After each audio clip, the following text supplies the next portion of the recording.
Thank you for tuning in to This Is DeLaCruz, where we tell the stories of the unsung heroes. Today we are here with freaking Madonna. This video is brought to you by Guitar Center Professional. Come on. Action. Clip 001. Are we ready now? Yes. Man, I can't overstate enough how excited I am and humbled I am just to even be here. This man is such an incredible person, and this is going to be amazing. I know it is. All right, No pressure. Yes. Woo. But I'm here with the man himself, Burton Ishmael, who runs sound for Madonna at the current moment. Yes. And also you've done several. Yes. I mean, I've before this, Post Malone, Nas, of course. You know, a few others. It'll take some. Wait, you're telling me this isn't your first gig? No, no, not the first one. Been doing it for a while, and I've had the privilege of working with some really good A-list artists, and in turn that has kept me sharp, kept me cutting edge. A little bit of hip hop, a little bit of R&B, pop, lots of reggae in the past. But yeah, that's one of my. There's many things I really enjoy about you, but one thing I really appreciate about you is that you aren't stuck in one genre. You're open to doing a bunch of different ones. It's really, yes, sure keeps your chops. Yes, yes. Now, as a mixer, me personally, I try to be as open-minded to all genres of music possible. Now, there's nothing wrong with liking something that you want to pursue, and that's your favorite. Yeah. By all means, go for it. But on the reality side of things, if you want to keep working, yeah, and you want to keep feeding your family, and you want to make an income, yeah, it might suit you best to be able to adapt into all. What was the hardest one to genre to transition into? I don't think I've had any difficulties transitioning in, because I think I have been exposed all my life to all sorts of genres, and I don't think there was a defining moment that actually I had to say to myself, oh, I've never done this kind of music before. What do I do? No, lots of times for me, I chase after not just the technical stuff, but the vibe of the music. And I feel like whatever I do, the cream of the crop is to capture the vibe of the music. And if you're hanging out, even if you're in your car and you're playing a bunch of radio stations, there's always that vibe. And if you're able to just capture that vibe through your mixing, I don't know if you'd have to really rethink all of the entire process or your approach, because you know what the low end is supposed to do for you. You know what the snare is supposed to do, or the rhythm in the music is supposed to do for you. So if you're listening to the music and you're like, oh, I don't feel it, this does nothing for me, then what do you chase after in the mix to start coming up with that stuff, so that you can connect it to people? So it wasn't like a time that I really had to say to myself, oh, now I'm mixing Latin music. What's the difference in that kick drum? Yeah, there might be, it's placed differently, but you still have to come back and create the vibe that you move emotions. So. Okay, I want to backtrack a little bit, yeah, and I want to tell me how you got into running sound. What was the moment that you knew that, like, ooh, this is what I want to be doing? That's a really great question, and it's a question I don't think we have enough time to answer. But in a nutshell, I grew up in church, right? I've been doing this. I've been around audio and instruments since I was 7, 8 years old, right? I'm now well past those numbers. But coming from that environment, watching technology change, being involved in music, playing, right? all of this has evolved to where I'm at now, but some defining moments. And I really thank God for this opportunity on this particular project I'm on now. I remember one time I was riding my bike at home in Nassau County, and I ended up at Nassau Coliseum. And I've never walked into an arena before.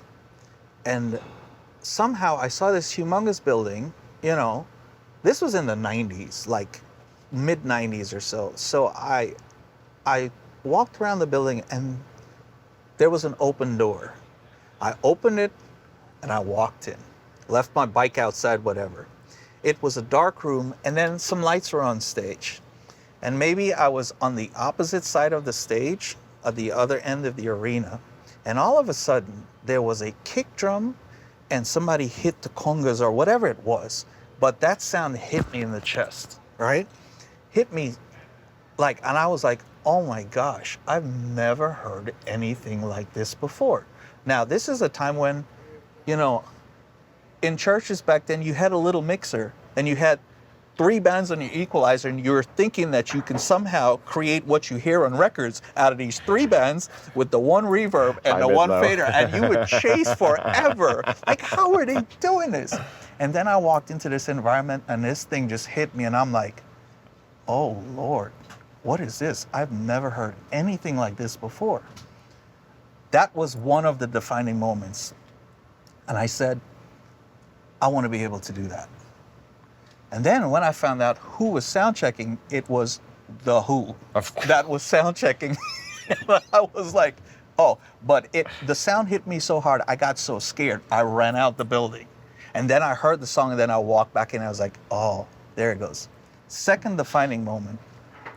After then, the wheels were turning. And then I was in Flushing Park in New York, and I was just walking around the park by myself. And this was like maybe dusk. And I was walking around the park, and all of a sudden, I walked into like, I guess what I now know as a festival setup. And I walked beyond some trees, and all of a sudden, I walked up to this big giant stage.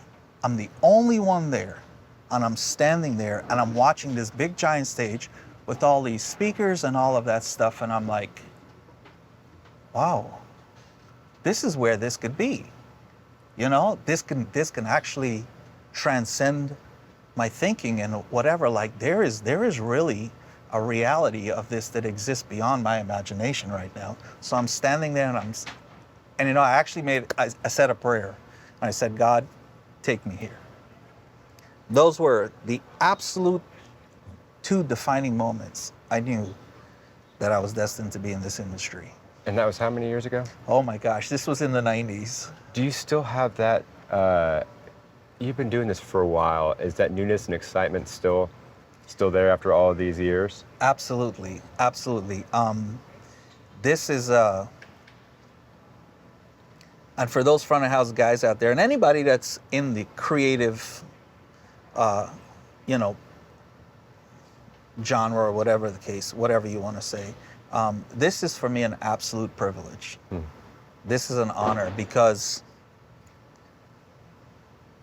like I said, if I was to tell you all the stories, there is no explanation why I am here. But there is an explanation, if you know what I mean, right? Absolutely. There is an absolute explanation. But this is a privilege. I've been given a gift and a skill that you know, the difference, I've been given the gift, but I work on the skill daily, you know, diligently, redefining, building, sharpening. But this privilege is something that I don't take lightly. But when it's a gift, it's always exciting. It's always exciting. It's a natural thing. You know what I'm saying? It's like whatever you love to do, it's just, you don't have to be coaxed into doing it, you know, and it's just there. And every every moment, you know, every new challenge, you know, it just keeps going. And this is one of the things I think that, you know, us front of house guys, we have, is that we're always faced with a new challenge, and we always want to dissect and fix and figure out, and like, oh, this is what we have to build. Let me see what I can come up with. You know, like that all also adds to the excitement. But naturally, this is something that, you know, I'm just excited to do. I don't think I would ever be tired of it. It's just that, you know. Do you remember your first concert you mixed? Oh gosh, not really. No? Not really. Okay. Do you remember your first tour you went on? First tour. I don't know. I think when I got back into that stuff, it's probably Miguel. Okay. The singer Miguel. Yeah, that's probably where it started out. If you with could again. time travel for a moment and go to yourself that first time you're stepping on that bus, knowing what you know now, what would you tell yourself? Wow, that's a good question, Nick. Wow. What would I tell myself now? This could be the greatest thing, the greatest opportunity. Don't take it for granted. Don't take the people in your life for granted. You're going to learn. You're going to see different things. You're going to see the world. And this, what you're doing, is going to allow you to experience different things in life. But all of it is for character building. Whether you are an artist or a mixer or whatever, all of this stuff is to give you the chance to experience your dreams, build your dreams, but really find out who you are. Yeah. And I guess that would be the journey, you know, finding oneself in one's craft. So there was a portion for me when I started touring that I was so afraid to fail. And I had that high expectation of myself, but understanding that you can learn from those failures. Is there a moment you look back, and was there a failure that you had that you really learned from, that looking back now, like that was a pivotal moment for me? Gosh, I mean, my whole mixing is trial and error. You gotta push something up to hear what it sounds like, and then listen, there are many times I walked away, you know, and wasn't happy. But I think one of the things that a mixer has to develop is the process, or incorporating the process of what could I do different than yesterday to better my skill, right? Many times I've walked away disappointed in myself, disappointed. I knew I could do better, all of that. But again,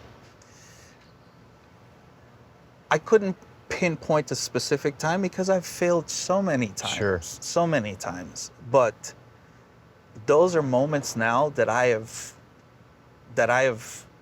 placed in my developing method to say, okay, every time I do a show, even if it's great, what can I do different than yesterday? Or what did I have trouble with yesterday that I can do today that's different, to learn how to overcome that?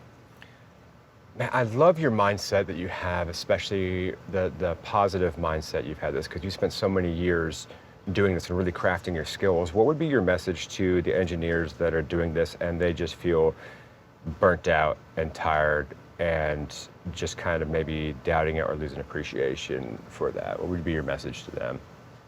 Okay, that's a really good question.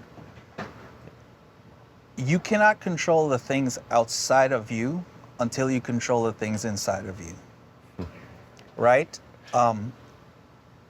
If you are burnt out, maybe the things that are burning you out, maybe you should step away from that for a bit, right? Maybe you should find yourself back and find back your love for what it is that you're doing. You know, if you're gardening, love it by yourself. If you're painting, love it by yourself. If you're mixing, love it by yourself. I feel like sometimes too much we put the pressure on ourselves that if we don't get to a certain level, we are not succeeding. That's a lie you're telling yourself. And you're basing that on outside things and what people have set up to mark success, right? But at the end of the day, your skill is based upon what you do. And I firmly believe that if you continue to build your skill and build your craft, someday talent and an opportunity collides, right? Now, again, character building says don't give up. Keep going. But you keep going in spite of whatever. But someday in this life, it always works out where opportunity and talent and skill meets. We call it luck sometimes, right? Yeah. Right? But I encourage everyone that's doing this, listen, there's a practical side of life. People need money, they need finances, Sure. they need to live, they Sure. have bills, they have all of that stuff, right? Maybe you could do something in the meantime that's off the side, but not give up on your craft. And you know, I get it. There's a reality out there. But I believe that if you keep honing your craft, that even if you end up in a local theater or something like that, that if you're good enough for that job, you'll be able to do what you're doing now. Is your motive to do this? Is your motive to do churches? Is your motive to do theaters? Or is your motive to be a better mixer? Because if your motive is to be a better mixer, it doesn't matter where you're mixing, right? You're a better mixer. Now, eventually, what happens in life is the better you become, that word of mouth spreads around. Yeah. And eventually it'll come together. Yeah. Even if you're mixing in the box, even if you're doing Pro Tools sessions, whatever the case is, as long as your skills are meeting the opportunity, that's what's important. And that's a personal thing to develop. We talked about this a little bit yesterday, but one of the questions I get is how do you get started with this? And there's that right place, right time. But my thing is that third thing is having the ability to give them what they need at that time as well. Because if you those two come into place, but you can't give them that, it doesn't matter to those 100%. two. So I love how you talked about the Yeah. crafting that skill with it. But what on that note, what advice would you give to people who want to start doing this? What is your advice to that? Okay, so first off, you can't apply for a job if you're not qualified. And if you're applying for a job that you're not qualified, you're fooling yourself eventually, unless you're a really fast learner. Yes. And then you'll pick it up Yes. fast, right? But the question on how to start doing this, listen, I don't have the answer for that. That's like saying, how do you start learning piano or learning guitar? You as a person, you have to want to love it, want to have to do it, right? And you are the one that started. However, the difference is, or not the difference, but once I pick up the piano and I want to learn it, I'm going to invest that time sitting there, learning it. Now, my dreams are not to be Billy Joel at the moment, right? Or Elton John, but I just want to learn the piano. Maybe my dreams are one day I'll become this, Liberace in my own right. But the point is that you start with yourself. You start there. And then from there, you start to explore different things. Now, the industry is structured in a way where I've seen guys be picked up from local clubs as bands come through. I see them apply at local sound companies, that stuff. I see people working in house of worship, theaters, all of this stuff. But the point is that if you're going to walk into those environments and you want to do something, you have to have the skills to back it up. And if you have the skills, eventually somebody's going to notice. Good leaders are always looking for good soldiers, right? And eventually, good leaders will recognize who's that. And I think once you invest in yourself and you build yourself, it's going to happen. Somehow, this life just has a way of, bringing people in and there and all of that stuff. Like, I firmly believe that. Yeah. I'm a product of that. So in the vein of learning stuff, I know there's one of the first things people do is go straight to YouTube and they want to YouTube how to run sound, how to do gain structure, how to do parallel compression, and they're just trying to see whatever tools they can use to be able to just knock that out. And there's many different tools we have to be able to do the craft that we do. Yes. Could you speak a little bit to that and the approach to mixing? But my question is more of understanding the craft than going straight to a specific tool that you're going to need and learning about parallel compression or learning about gating or ducking. What's your approach to learning about mixing as a whole? Right now, I'm a firm believer in mentorship, right? Especially doing things like this, or even if you're a musician, you're learning an instrument, mentorship is important. YouTube is great. It's a fabulous database. When I was growing up in sound, I think when sound reinforcement by Yamaha came out, that was like, oh my gosh, we finally got a Bible I can read and understand about sound, but there was nothing. Yeah. There was nothing then. However, close mentorship, and sometimes YouTube might be the mentorship. I don't know, but having a mentor is very important in this industry. If you're learning a piano, having a piano teacher, sometimes you even get your mentorship by the other musicians you hang out with, because it shows the level where you need to be. It tells you where you're at and where you can go and all of that stuff. When it comes to mixing, I advise every mixer, it doesn't matter where you are, to keep practicing your craft. What makes a good musician is the amount of time they put into practice, right? Building your muscle memory, doing all of this stuff. Fortunately, 2024 now, you can download tracks. You don't necessarily need to be in front of a console or a PA or anything like that. You can download tracks in any DAW, and you can practice your mixing. And guess what? You can compare it to anything on the radio to see where you're at. You know what I'm saying? So now all of a sudden, we've got this reference, we've got what I'm doing, and let's work towards that. How do I get there? Right? So you have that process there. In mixing, there are some things that I personally say that it should be approached this way, because what happens is that you jump away from some really basic foundational things that you need to do, right? And then you jump to I always say YouTube has a lot of tips and tricks, but are you going to always use these tips and tricks in every show, right? The ability to understand the task at hand is what will tell you what tools are needed, right? Now, if I say, as a carpenter, again, let me take you into Home Depot or something and put you in the tool aisle. Yeah. Buy every tool. Let's go build a house.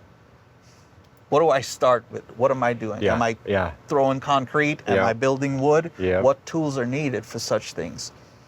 And over time with experience, you start to understand what's needed. Now, this is a moment in mixing that came to light to me. You know how the statement in life says less is always more? Yeah. When you start to understand what the task is, you will use less to get there, because you know exactly where you need to do. But when you have no direction is when you start fishing around.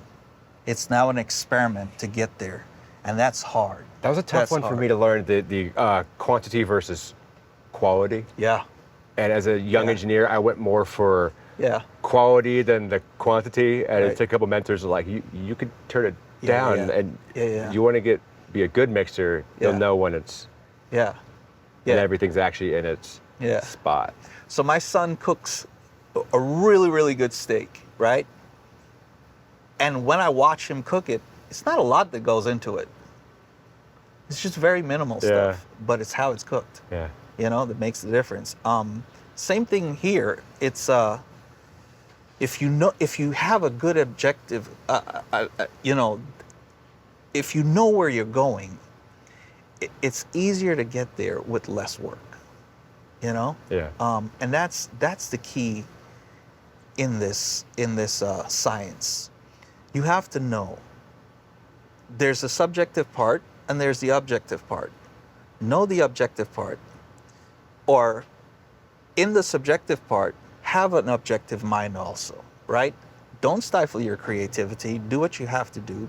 But if you know how to listen, and you listen to something, you'll be like, you know, this needs a little more air, right? What do I do here? Okay, this sound doesn't have air inside. Okay, I might think an equalizer, and I put up the air band or whatever the case is. I still don't have it.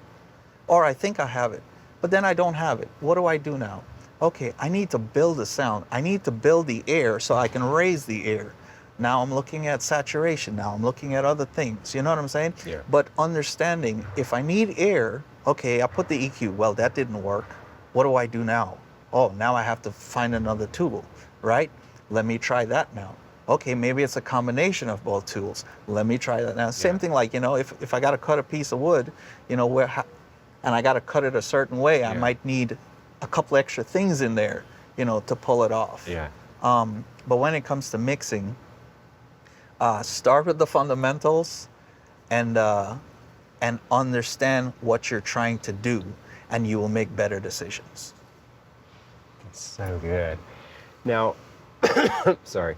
One of the things that I did wrong touring, and I quit years back, but one of the reasons I quit is because I fell into, I don't know if I call them temptations, but I fell into other substance abuse problems. I fell into alcohol and to drugs, and I literally had to quit touring and go, and I left and joined the military for it. But it's only really honestly by the grace of God that I'm still alive Thank from God. that moment, and I'm at where I'm at today. And looking back, It's that was fantastic. such a dark period of my life, and I was so ashamed of that, but that was really a pivotal moment for me in transitioning to where I am now, and I'm so thankful for that.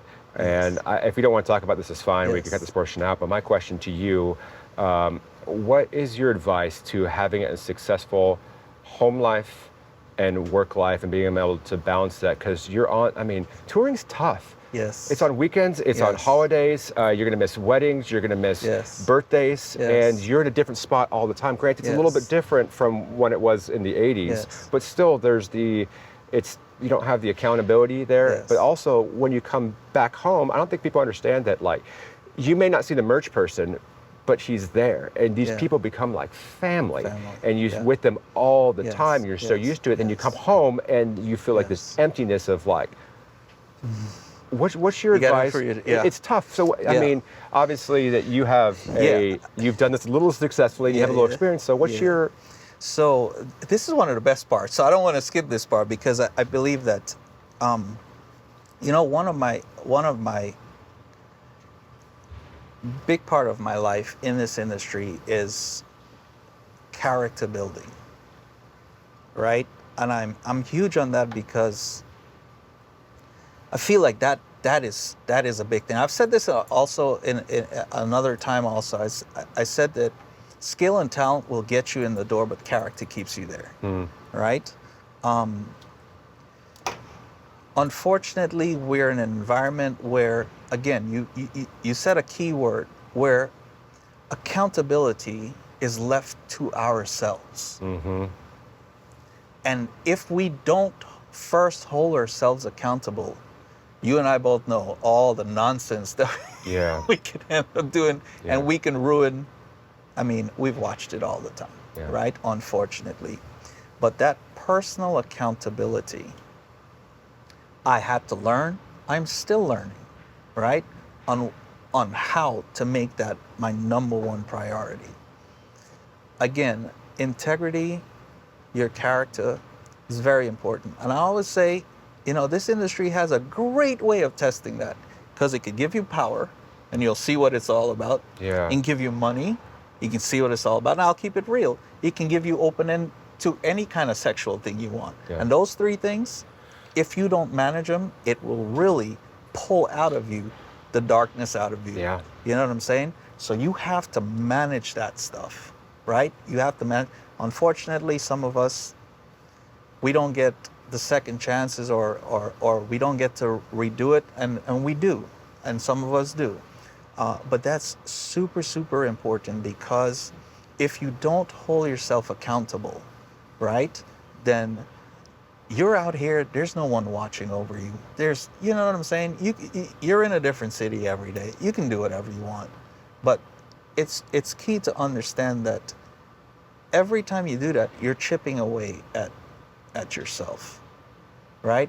So to get back into that place and say, hey, my first goal was to be a great mixer. My first goal was to do what I love and all of that. But all of these other things are just going to ruin it if they're not pure. Yeah. Right? So you have to do that. Now, obviously, you're on the road here. You have your friends, right? If you have good friends that you can hold yourself accountable with, cherish that friendship, because that's what's going to keep you when you're away from home, to keep, on the straight and narrow, to say. Yeah. Right? And obviously, you're on tours this long. Like, I love being at home. I'm a family guy, right? I love being at home. So, to all my tour friends, I love you dearly. But when I'm home, man, I'm You're like, home. I'm home. Yeah. If you give me a call here and there, fine. If you don't. But when I'm home, I love being at home. But yes, you do feel that separation, because there are relationships that I've, started and developed on the road. That certain guys I wouldn't want to do this without. Yeah. I wouldn't want to do this without. So I do miss that. But at the same time, don't find your identity in this industry. Find your identity in yourself. I totally did that. My identity was in my job, and I took a lot of pride in who I was working for, what I was doing. But it was all a pride and a me thing. It was all inward focused, and I really, it was tough, and I definitely came, I don't know, subjective, or came. Yeah. I had to face that head on, and it was tough to have to quit the industry, because that was everything I was, everything who I wanted to be, and that was where my identity is. But then I really had to look at, like, what does contentment mean? What does happiness mean? Yes. And is that what I do? Is it monetary? Yes. And what keeps me grounded through all of that? Because I think for me, having the success being who I'm at with, or how much money I'm making, or comparing myself to others, it at the end of the day, it means nothing. I would have to agree. I would have to agree. Yeah. I'm thankful for all of this, but with that mindset, it'll be and I think we all have a different role to play in life. Listen, not everybody's going to be the top dog. Not everybody's going to be at the bottom. Not everybody's going to be in the middle. Yeah. Right?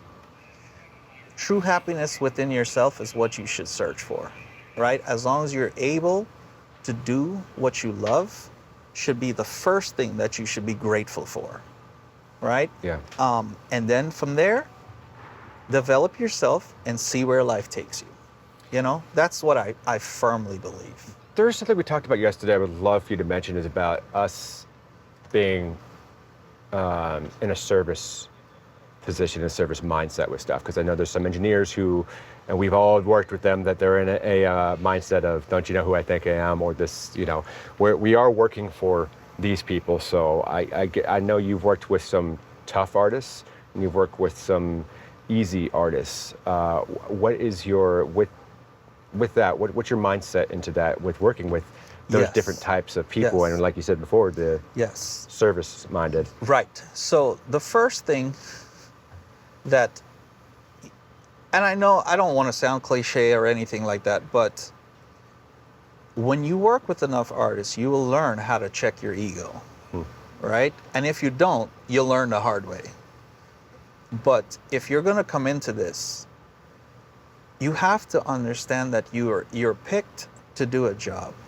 Means that you are being paid to provide a service. Now, when you're being paid to provide a service, you are somehow looked as the authority on that part, but not necessarily the final authority. Yeah. And that's where a lot of front of house guys get it twisted. Like, not because you're here, you are the final authority, right? Now, yes, you are the pilot flying the airplane. Yep. You have to make decisions. Yep. You can't kill people, Yep. whatever the case is. But at the same time, there's nothing wrong with the passenger saying, like we said, can I have a little more heat? Or can you turn up the AC? Yep. Or whatever. And now as pilot, no, I need it to be this way, because if it's not this way, then everything is going to go. No, you have to be able to use some wisdom and flexibility. Yeah. Now, sometimes Choose which hill you're going to die exactly, on. Yeah. Exactly. Now, I have learned that an artist doesn't really all the time think on the technical terms us sound guys or sound gals think about, right? Yeah. It's a lot about feelings and emotions that they're going after. There's no emotion plug-in here or no feelings button that I can be like, oh, how's that? The technical part's good. Let me hit the emotions now. Let's see what we got. No matter what they just say for the plugin, it doesn't do that. Exactly. It does. You don't have the emotion plug-in. They may advertise it does. Right. And when an artist is trying to find something and you can't bring yourself out of the technical mind to understand, you might say or do the wrong thing that could, be catastrophic or whatever the case is. But if you think of you're providing a service and you're listening to your client and you're giving them what they first need for them to be comfortable, right? I think you're going to be successful in the business aspect of this side. For example, if I hired a contractor to come work in my kitchen, I hired him because I felt that he was capable of doing the job. Maybe the word of mouth was, this guy's really good. However, unless I say, here's a blank slate, come up with something. But even then, I still have to like it. He can come up with the design and be like, this is what I see this as. And I'm like, I don't like it. Let's change it. Can you come up with something else? Yeah. It's up to that person Not to be use, offended. exactly, Yeah. not to be offended, but to use wisdom and say, hey, this is either a challenge for me or let me come up with something It's else. so easy to get offended because that's like your own thing. Yeah. How do you separate that? Because Right. we're all artists. We're all Right. most or failed musicians sometimes. Right. But how do you separate that from not getting like, that's my thing I've created. You That's- asked me to yeah. create this kitchen for you and I did Yeah. this and you don't Yeah. like it. Yeah, that's a learning process to understand that's, I don't want to sound judgmental, but you have to really be careful, because if you think that everything you do is a masterpiece, you're lying to yourself. And in addition, there's certain things that are work in progress. You may not hit it perfectly, Yeah. right out the gate. It may be, let's refine this. Let's make this better. Yeah. Hey, I toured. Every time we switch environments, I hear something a little more than I heard yesterday. Let me pay attention to it. So it's not like it has to be perfect first, but the point is that if you get offended right off the bat, I think that's something that you need to think about, to be able to say, hey, you know what? I'm good at what I do, but maybe I don't have 10 different options. Why is it that I don't have 10 different options? Let me have 10 different options, Yeah. because if I meet a customer, I Yeah. need to have like a whole spread of, hey, which chocolate version would you like today? Yeah. Oh, I don't like that one. Well, let's try this one. You Yeah. go to a jeweler, you see all this. Yeah. So as a mixer, you have to have the skill, the tools, and the understanding to say, hey, this guy really doesn't like this, or this artist doesn't really like this. What else can I do? You didn't want my kitchen to be built this way. Okay, how about if we turn this way, we pull from here and there and there. Yeah. Now you're starting to Yeah. pull information. Yeah. And now you're starting to, get involved. And now you're really customing things, tailoring things to this specific mindset. And you're using those tools we talked about earlier. Exactly. Yep. Exactly. So Yep. now, okay, I need this refrigerator over here. Now I got to pull the jackhammer in and break this wall out. Yeah. But that's what they want. Now they see the vision. Now this is what we have now both agreed to what it is. But you can't say to yourself that it's taking away from your skill. Sure. Because first of all, you need to give yourself the credit that you were picked first for the job. And take it from there. You were picked for the job. Work with what you're working with now. So on that note of being picked for a job, how'd you get connected with Madonna? Yeah. So this is why I mentioned earlier that, you know, I shouldn't be here, but I should be here. Yeah. Long story short is I was touring with Post Malone, and we had 2 shows in MSG, and she was there. Madison Square Garden. Madison Square Garden, yes. She was there, and from there she liked what she heard, and she said, "Hey, I need you on board," and here I am. So you got it directly from her. Yes. That's Yes. pretty cool. Yes. So it was, and like I said, you know, like, it's one of those things where skill and opportunity Yeah. locks up, you know, and here it is. And you ask, how do you get in this industry? Again, proof is in the pudding. I have prepared myself to be the best that I can. And someone with this level and someone at this level with all of this experience says, you know what? I like that. I want to try that. Yeah. I want to see how that's going to work for me. Yeah. But I was at the right place at the right time with the right skill set. Right? Now, that's one part of the equation. Getting in the door is one part, but keeping yourself in the door is a whole another reinvention of yourself. Yeah. You know what I'm saying? So that again is the learning process, right? So you have that twofold thing.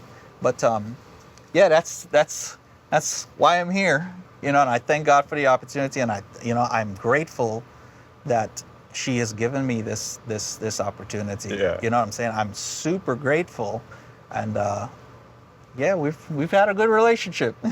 You know, I've learned so much from her.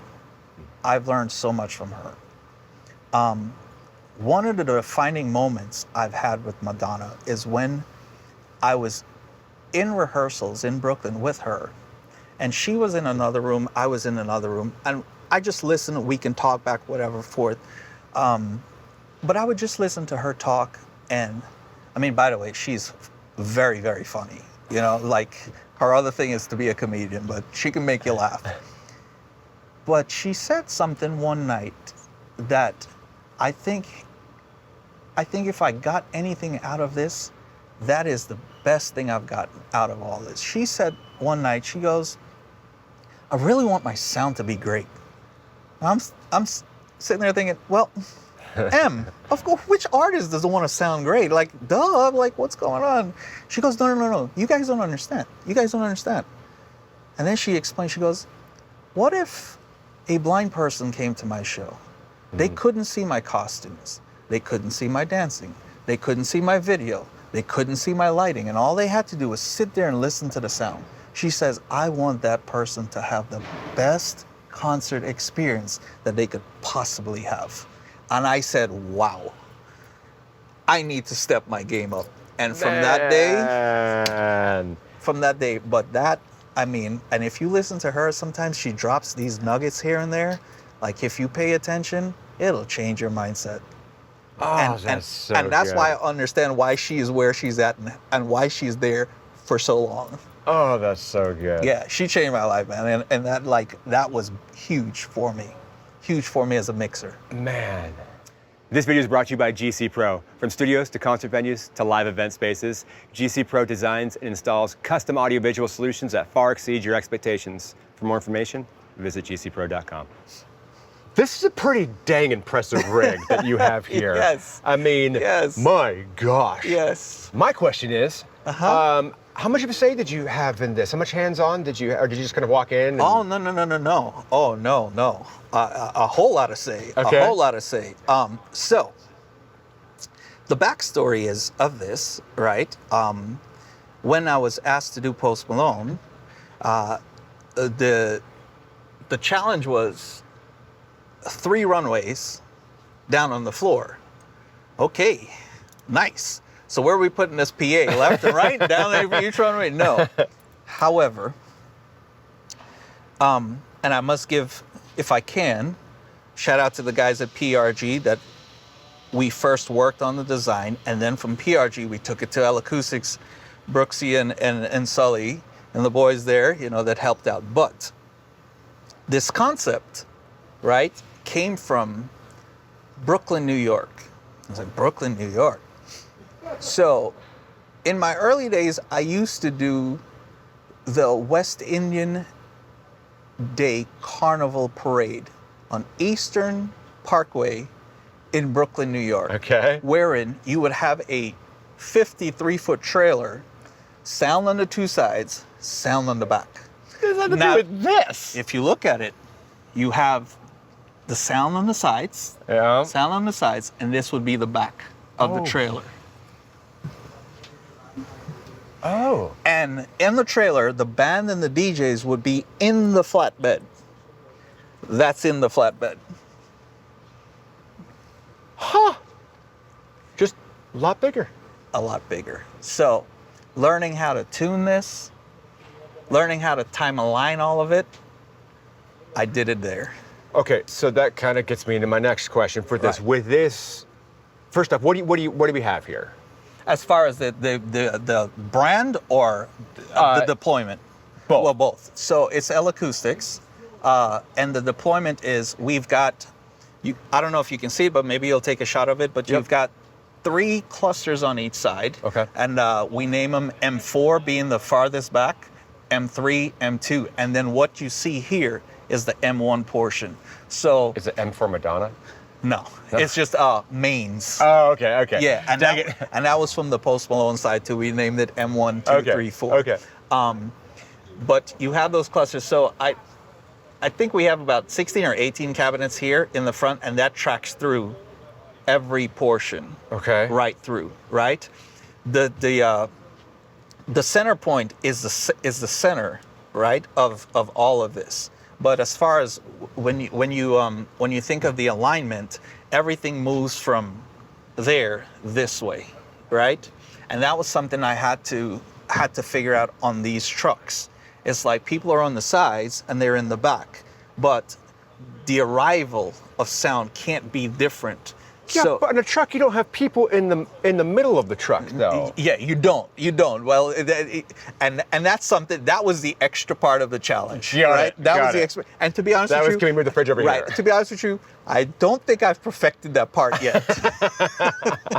Yeah. Sorry, keep going. Yeah, but the concept is working off the sides as where sound is originating, and then it's moving through the arena, right? Aligning from the center, the center meaning the center cluster on the sides, and then working through there. Now, one of the things I've discovered, a little extra here, is that I have realized that,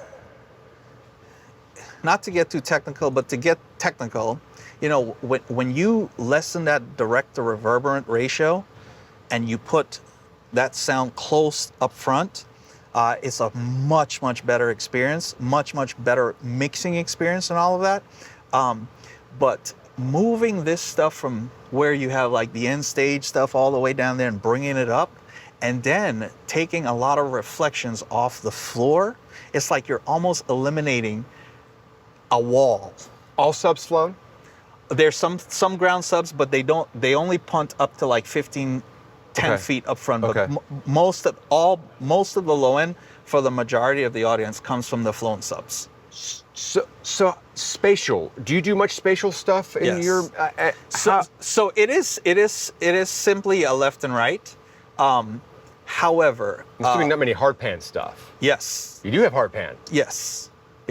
So again, if we take the system out of the equation and we look at it from a mix perspective, hard pan has to happen if you've got all of this stuff involved. Because if I took this mix and I listened to it on headphones or I listened to it on a small speaker or whatever, the fundamental principles of mixing, for me to put things in their right place, is between fader and panning and then everything else that happens, right? So I couldn't base the mix here, right? Unless this was being specifically built here, like, you know, like if I wanted something specifically there, specifically around the other place, then that's now mixing just for this.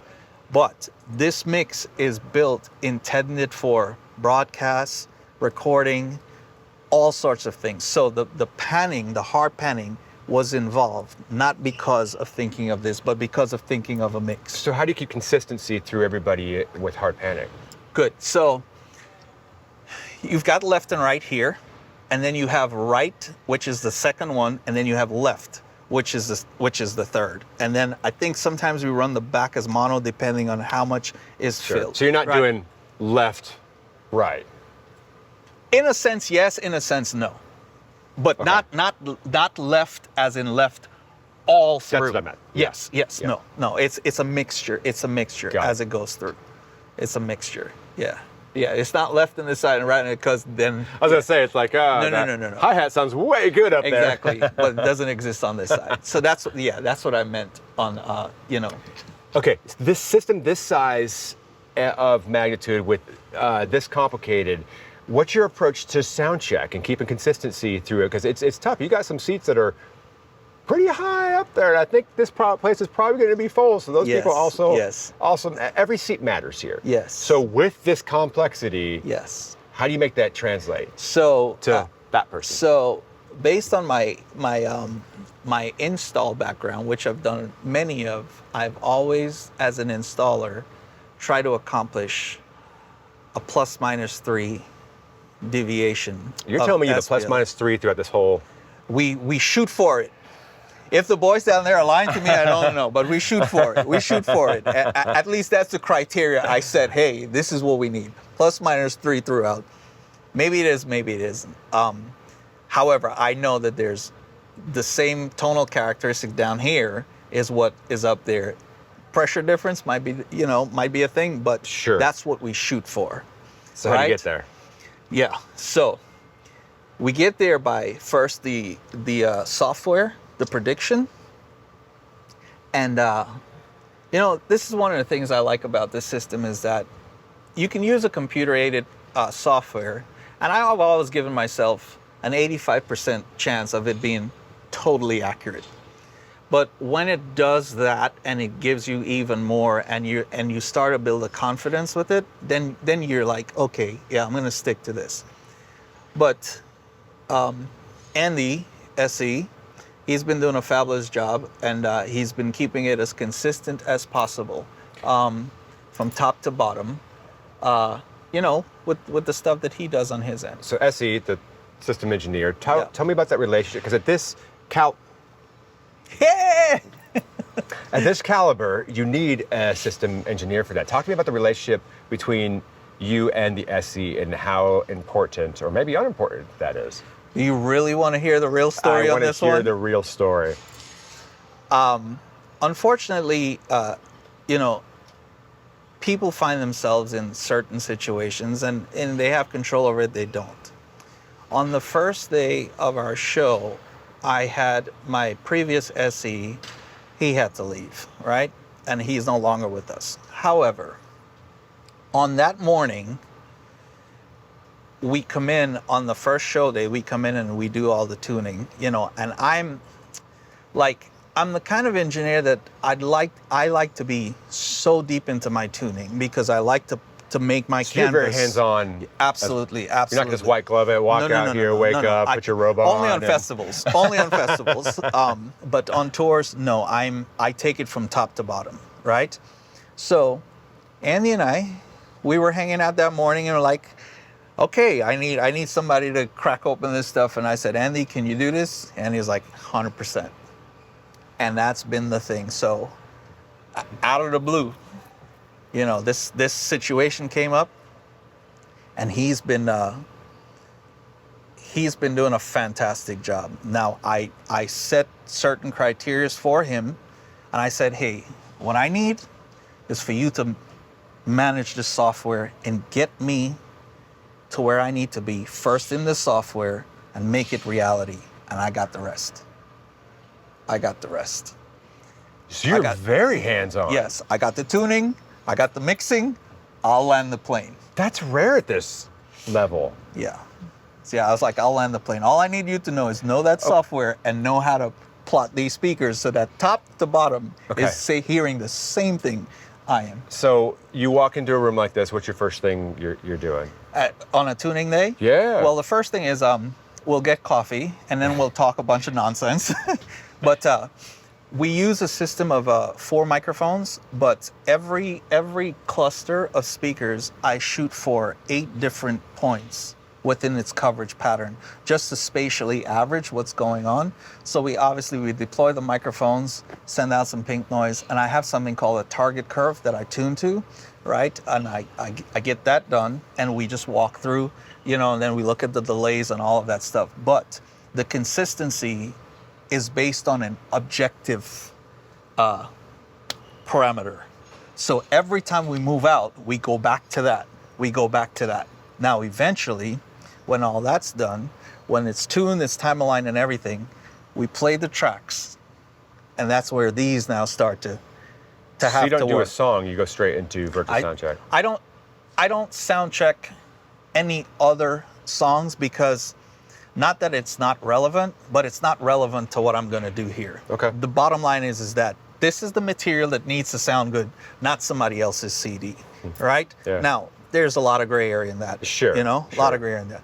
But if I know that the material is sounding right and sounding good and what everybody's used to, then I get to keep my job. Simple as that, right? But I use the virtual playback and start to listen to my ears, and that, because I personally don't like.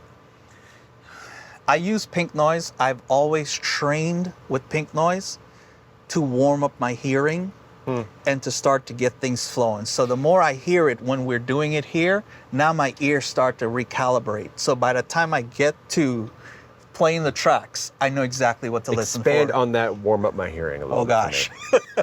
Right. The karate. Well, no, I mean, it's important Yes. though, because your ears are very dynamic, and they're very it. like there's a lot Yes, to absolutely. it. Kind of like your eyes. I mean, you walk into a bright, it's going to take you a minute to adjust. For a concert like this, that first impact's going to be. So, do you mind explaining on that a little I bit? don't mind at all. Now, that's a really good question, right? The difference between 2024 and back in the days is the ability to rehearse and practice mixing. This is what I mean by it. If I want to learn a piano, I'll practice probably every day because I have a piano in front of me, or a guitar. I'll practice all the time because I have it in front of me. Unfortunately, back then, you didn't have a whole lot to practice with as mixing. Maybe you're in a church, it will only be on Sundays, or whenever you have a service. Maybe you're in a club, it'll only be on a Friday night, Saturday night, whatever. Or you were on tour, it'd be at every show that you trial and error. Now, with what's available, you can do this stuff all the time. One of the things I do advocate for is that anybody that wants to be a mixer, if you don't practice this, you know how they say your 10,000 hours? If you don't practice this stuff, right? And if you don't work towards a goal, it's going to be very difficult. If anything else, it's going to be just a bunch of experimenting every time. You're going to be the best YouTube student I know. Right? Because every day you're going to be trying a bunch of different things just to see if you find your glory. Good luck, right? Interesting. I love that. Yeah. So you have that, but you have to diligently train. And there's lots of apps out there and everything like that I'm getting old. I've never needed glasses. I need glasses. I need tooth work. Right? Are you saying you need hearing aids? Is that what you're saying? I might need, again, we're all aging, right? Certain things you can do to slow the process down, whatever, But you have, these will trick you. So you have to constantly, pay attention to them. And by doing that, you have to diligently train your ears. There's certain things, pink noise will never change. Tones will never change, right? Certain things will never change.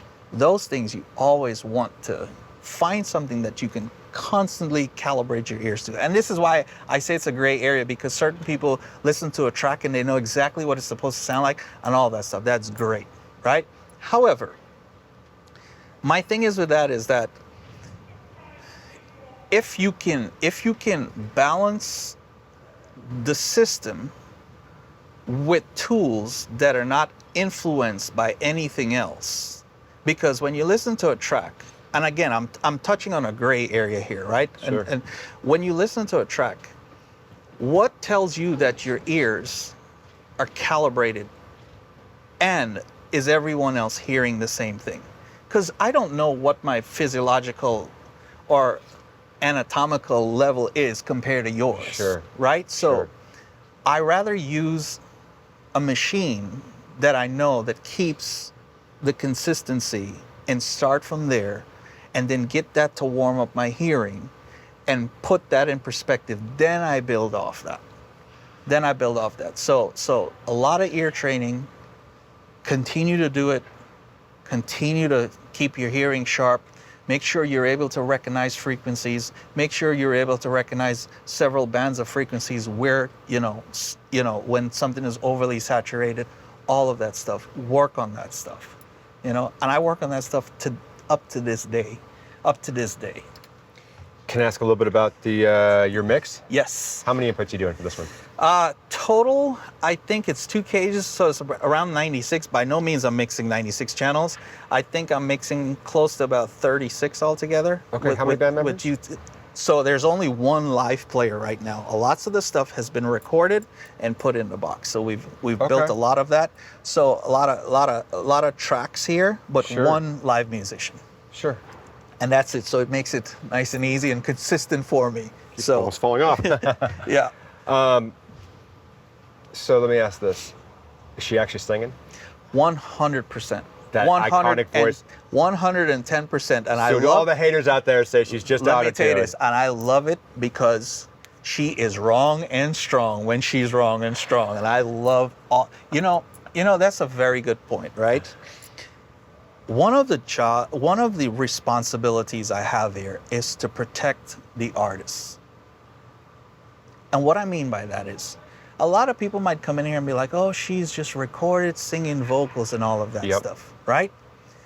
So that's awareness number one. What might be the mindset? Awareness number two is, can she sing? Can she not sing? It's another thing, right? Now, listen, I've worked with many artists. Sometimes you have a good day, sometimes you have a bad day. But you don't get to this position if you sucked, right? So she does not. Yeah. Period, right? She has her days. Now, it's my job to say, how much of that do I want to expose to her fans? But how much of it don't I want not to expose, to always remind them the queen is on stage. Yeah. You know what I'm saying? Yeah. The queen is still there, and she is live and direct, even if it's not technically sound. She's there, and she's there 100%. So tell me a little bit about your chain and how you get the iconic voice sounding so amazing. What do you have a lot of great equipment here. Yeah. I see, it looks like a Waves card down there. Yes. I see some outboard gear. Yes. Can you tell us what you put on her voice? As long as nobody comes for my job. That's actually why I'm really here. Right. Auditioning for this job. So I do have on this side here is what I use most of the times on a vocal chain, whether it's a plug-in format or hardware, right?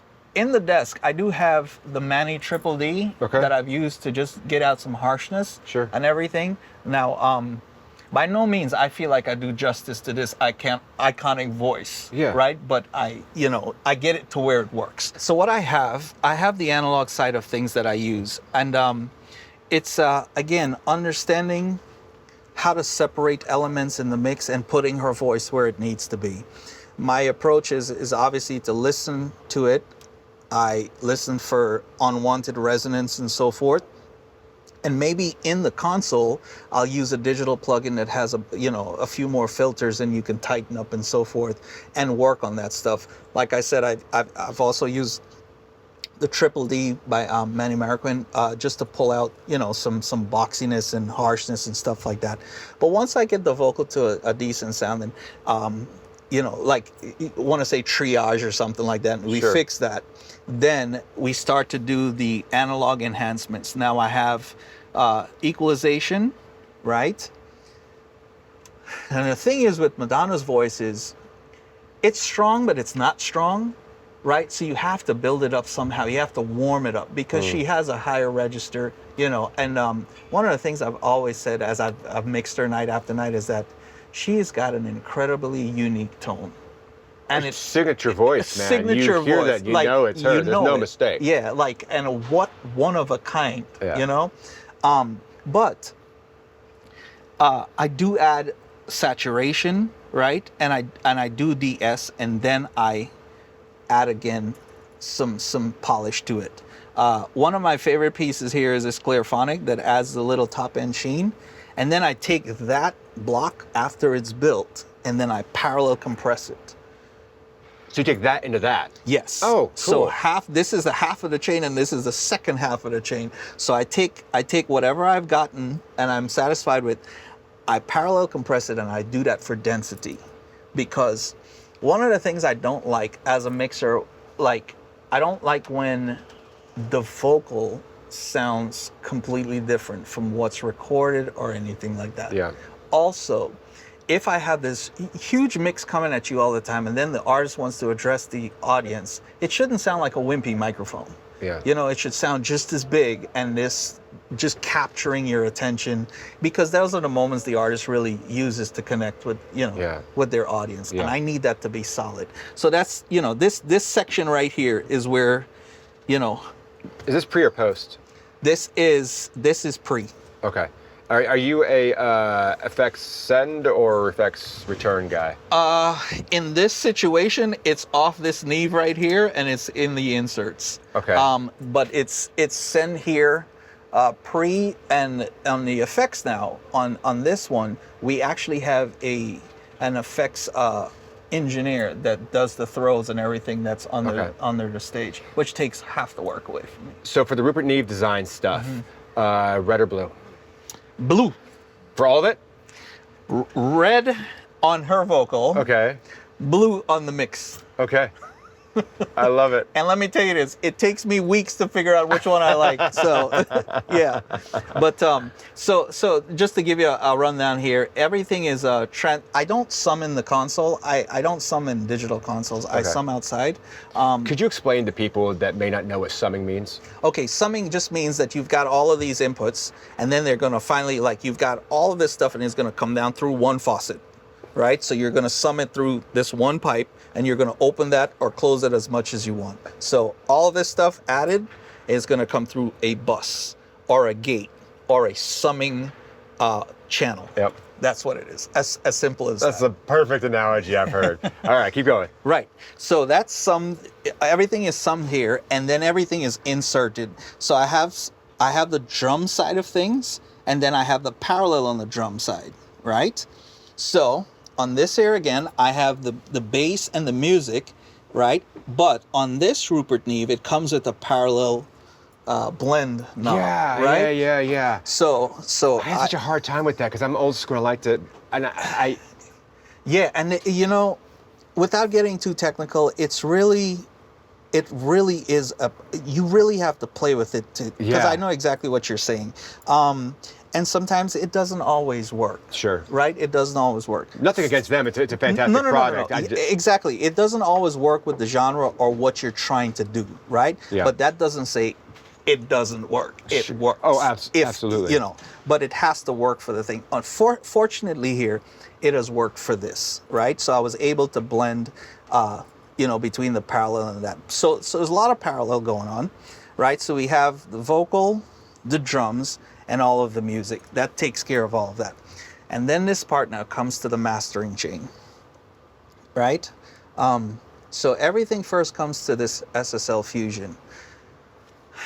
I am a big advocate for saturation, right? Yeah. Now, growing up, when mixers had 4 channels, you had nothing on there.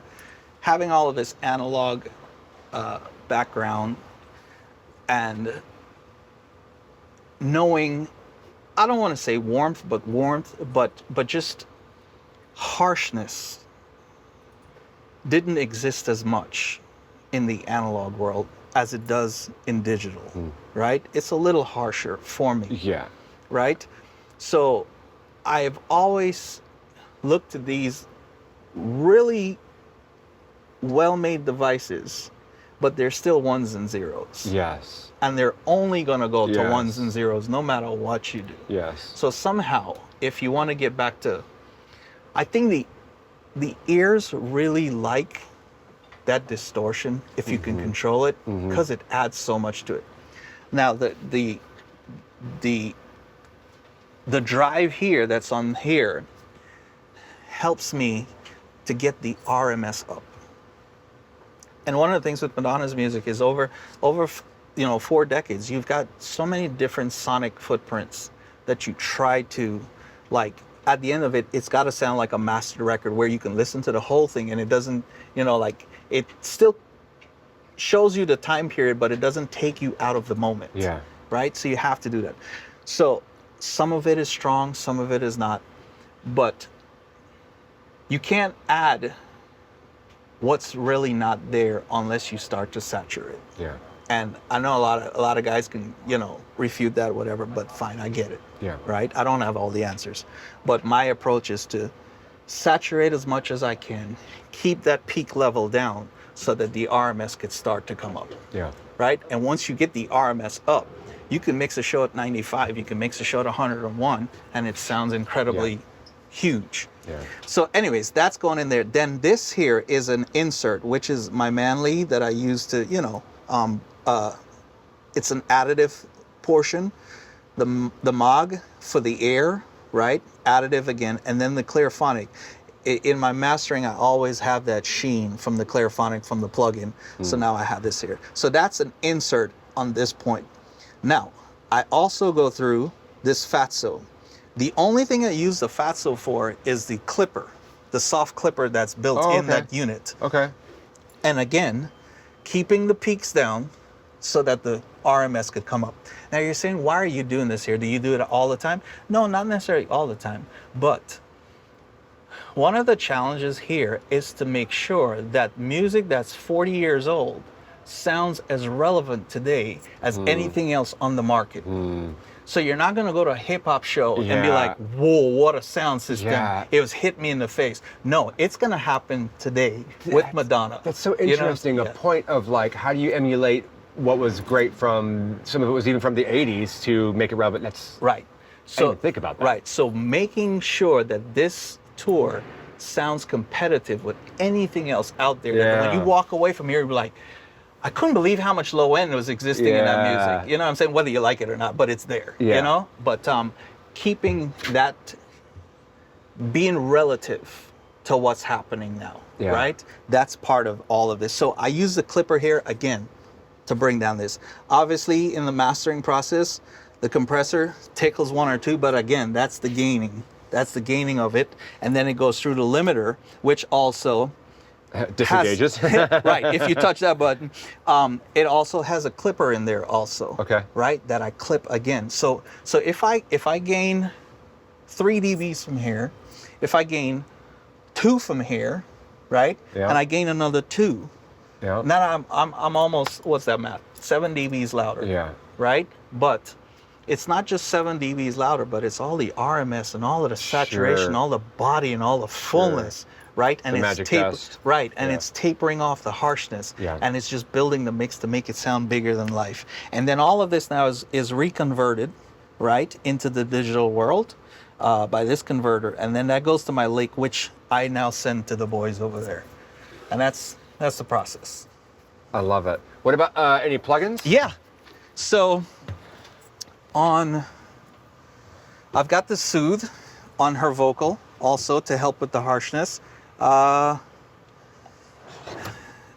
looks like a lot, but I think on her channel here, I've got this. This is what's yanked out sometimes, and once in a while a PSE, right? Now, this is a lot of noise bleeds, harshness that I control down here, but I put it back down the line, right? Now you say, why do you take it out to put it back? That's a good question. Sometimes I have to tame it and rebuild it. Yeah. Right? To get the results I want. Now, Is there another explanation? Not really, right? But those are the first two in there. I do have some soothe on the drums. That's it on the drums. I mean, so it's like Not a lot. no guitar, some background stuff, some key stuff. Oh, there's it. Okay, here's one for the drums.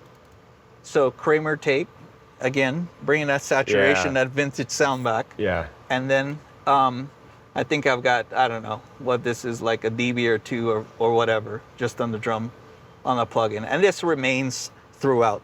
A little side tip here is that when you have a lot of different tracks, or you're doing a tour, in mastering you have macro moves and micro moves, right? So you listen to every track and you find out what's the consistent bad or good thing that lies in every track, and you take that and you deal with it as a whole.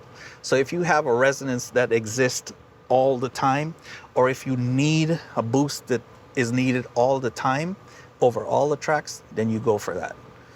After that is when you look at the individual tracks and you say, okay, based upon the box that I've put everything in now, what do I need to do and contain myself within there, track per track per track.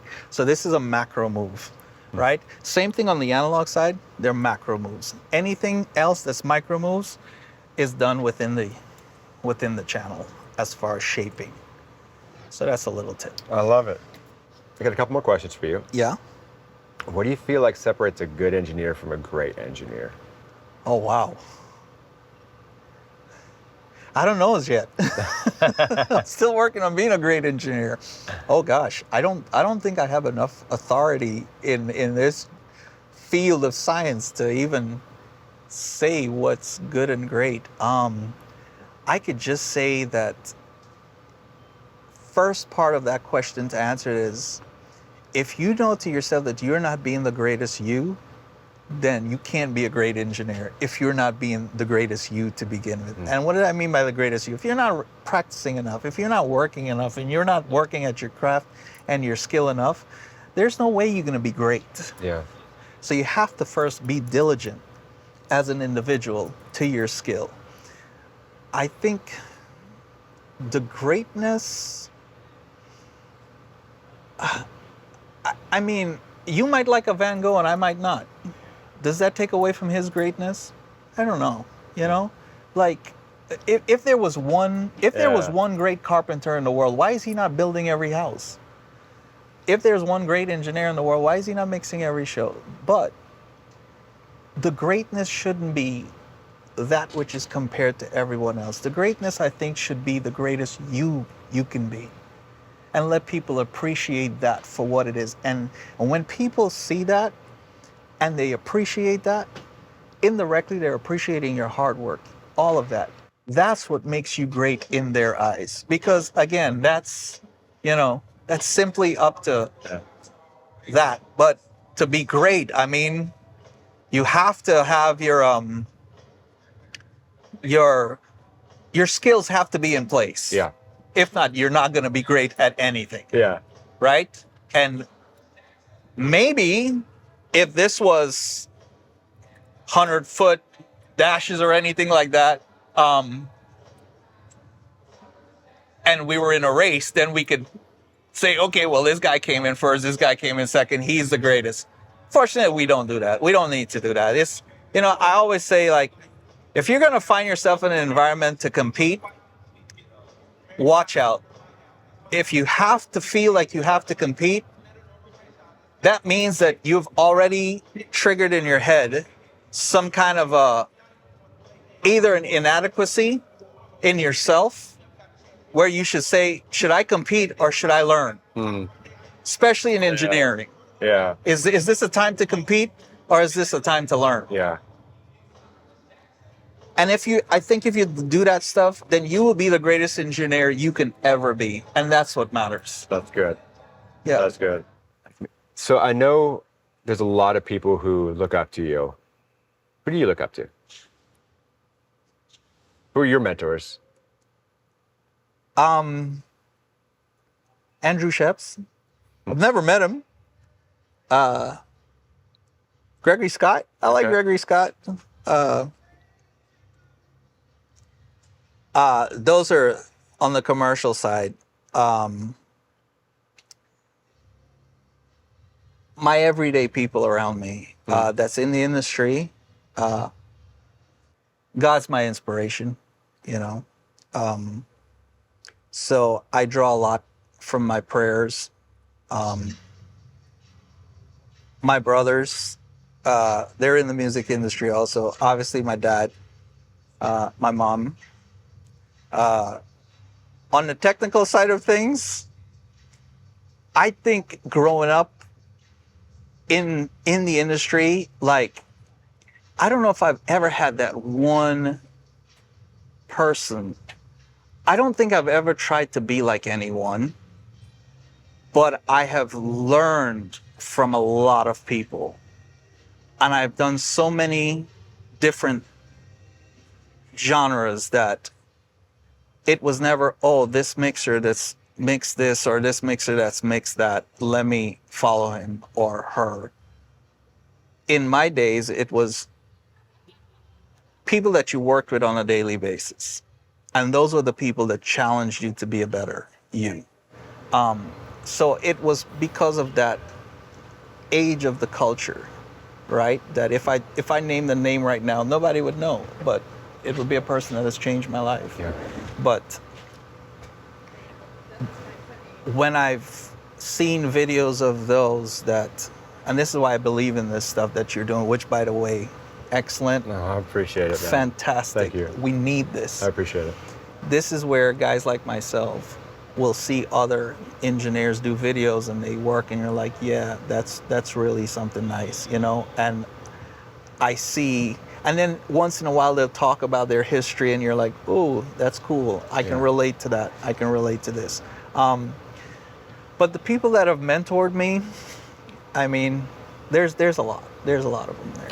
So you've mentioned your faith a few times. How has your faith played a role in? Gosh, I have to say my faith has played the ultimate role. It has kept me, it has kept my family. I must mention my wife because she's been a strong support of this. She's been with me right all through it, right? My faith is, now, I do have 2 scriptures tattooed on my arm, right? And the first one is from James 1, chapter 1, verse 17. And it says, every good and perfect gift comes from God without repentance. Meaning that God doesn't really take back what he gives to you. Even if sometimes we misuse it and we abuse it, he's not going to take it back from us. It's for us. It's like, whatever you do with your talent, I've given it to you, that's going to be on you. You water it, you nurture it, whatever it is. And then the second one from Proverbs, it says that your gifts and your skills and your talent will bring you into the environment of kings and great people. And if I didn't have that faith, I wouldn't be standing here right now with the iconic Queen of Pop. Yeah. You know what I'm saying? Yeah. And I believe that my trust and faithfulness and understanding the gift that I have and my responsibility to be diligent with it has brought me to this position. I love that. So having my trust in God and, you know, living daily as best as I can to honor that relationship plays a huge part. And again, back into what we mentioned before about accountability. You know, when you're out here on your own, it's good to have that still voice saying, hey, hey, hey. Yeah. So, yeah. I love that. From somebody who's been in the industry for a while, you've seen a lot of changes happen in the industry. Yes. I'm sure you've seen that from analog to digital. Yes. What do you think the future is? Oh, gosh. Well, I tell you what. Is it all going to be Atmos and speakers everywhere like you already have? Or I don't know, but from the mixing perspective, I'm not calling out the makers out there because you guys do a fine job, but I really thought that one day we would have just 2 blank screens, and you'd be like, what console is your console of preference? Oh, it's a Digico. Let's call the Digico up. That's a good idea. What's yours? It's a SXL or a SSL. Let's just call it up. Because technically, if you open up Pro Tools, you could put a SSL plugin across everyone. Now they randomize it, and then it sort of mimics the analog. So from the mixing perspective, why can't we just have the blank slate? Hey, and if you guys do this, please remember me. Yes, right? Me. do this.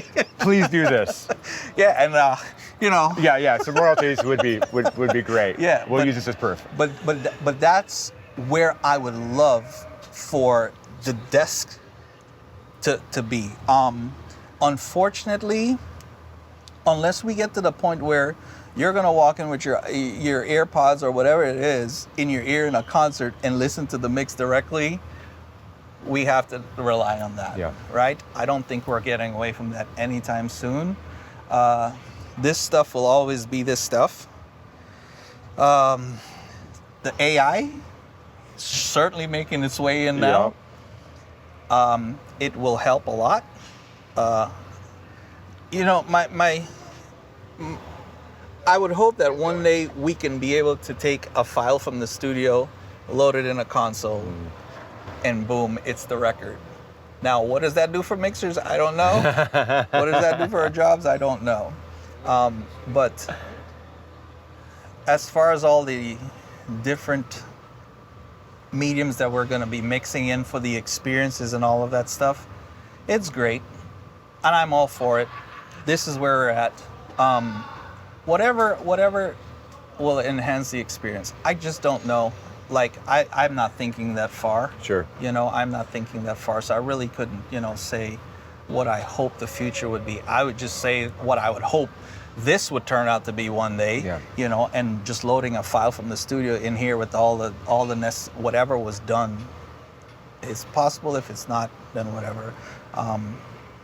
And just, I guess, I don't know, guys, just make this stuff cheaper, please. That's it. That's what I mean.